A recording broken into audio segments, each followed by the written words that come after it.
কথায় আছে, মা যদি না টানে তাহলে কিন্তু মায়ের দর্শন করা কখনোই সম্ভব নয়।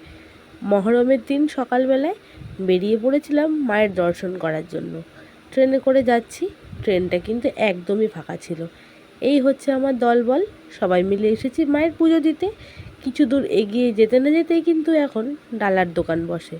চলে এসেছি মায়ের মন্দিরের সামনে, এসেই তো চক্ষু চড়ক গাছ। এত লাইন দেখে কিন্তু মাথাটাই ঘুরে গেল। অবশেষে লাইনের শেষ মাথায় এসে দাঁড়ালাম। দাঁড়াতে দাঁড়াতেই কিন্তু লাইনটা বেড়ে গেল। এইদিকে দেখলাম মায়ের অনেক ফটো বিক্রি হচ্ছিল। যেহেতু আমাদের বাড়িতে আছে তাই আর আনলাম না। অবশেষে 2 ঘন্টা লাইনে দাঁড়ানোর পর মায়ের মন্দিরের কাছাকাছি চলে আসলাম। আর এদিকে গরমে আমাদের সবারই কিন্তু অবস্থা খারাপ। মায়ের মন্দিরের কাছে এসেছি না, তাই জন্য মুখে এত হাসি। এই হচ্ছে মায়ের মন্দিরে প্রবেশ পথ। ভিড় ঠেলে ঢুকলাম ভেতরে।